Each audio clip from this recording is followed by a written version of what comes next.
Who is that evil person coming in over the hill? It's the tax collector. And I'm sorry, Bill Brunson, but over the years and centuries, that's always been the villain.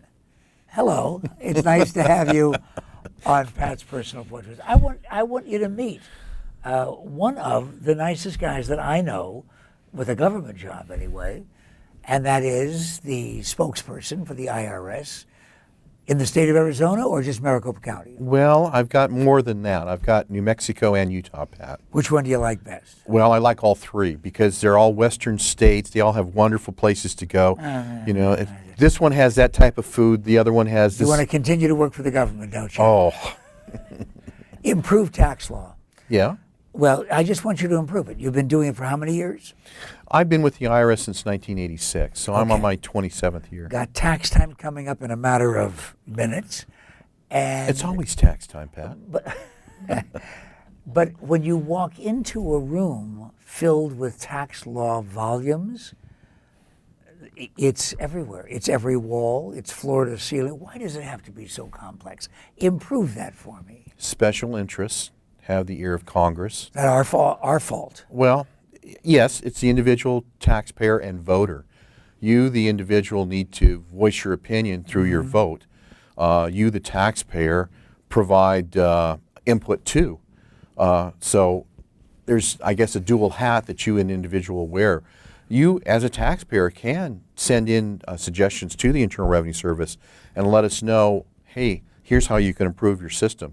Here's what you should be doing in this area or that area. Okay, let me do that right now. Sure. Okay, may I do that through you? Please. Okay. Dear Mr. Brunson, I've admired your work as you've been talking to Pat McMahon over the years.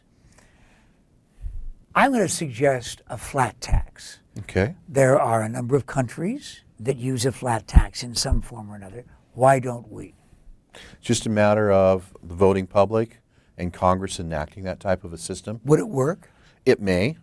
The bottom line would be is that I would still be here, Pat, because you need somebody to help administrate the tax. Well, no matter what we're talking about, you're always welcome. But a flat tax, we are told, would not pay the bills unless the percentage that would be charged across the board to all groups and all people with no deductions and no exemptions, then the flat tax, the percentage would have to be so high in order to pay the bills, it wouldn't work in America. Do you believe that?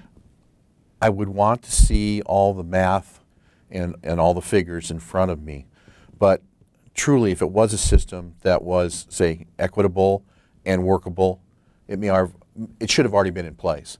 We truly have, as Americans, the best tax system ever.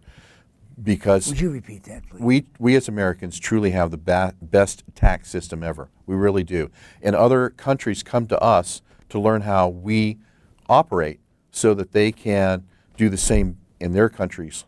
Why? It looks impossibly complex in this country. It is. But you have a lot of different people doing a lot of different things, and they do it very well. How's electronic filing working? More than 80% of all Americans, more than 80% of all Arizonans will choose to electronically file. It started in 1985, and Phoenix was a pilot spot. And we've done extremely well in improving over the years. Everybody now can electronically file. And because of the benefit of that, there are less problems for the system, less problems for the taxpayer. What is the upside? The upside would be it's a cheaper process, so that's saving the taxpayer federal dollars, and it's also much easier for the taxpayer to file electronically than the old paper way where they had multiple sheets and different things to carry numbers to or dollar amounts. So it's better for everybody involved. Why would you audit me? Maybe because you made an error and it wasn't clear to the Internal Revenue Service. Well, can't you just call my attention to the fact that I made a mistake without going through that scary process of an audit? Well, the audit itself has, say, a bad description of it. An audit is merely a review of what you've done.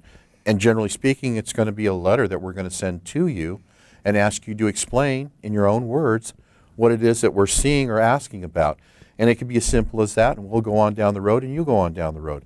But it could be a more complex issue where gee, you just didn't do the right thing with these dollars and we're confused, and then you explain it. Or it could be even worse, where you're willfully trying to defraud the federal government with some sort of scheme or scam or item that you feel is clever enough to get by. So auditing then is not the same as waterboarding?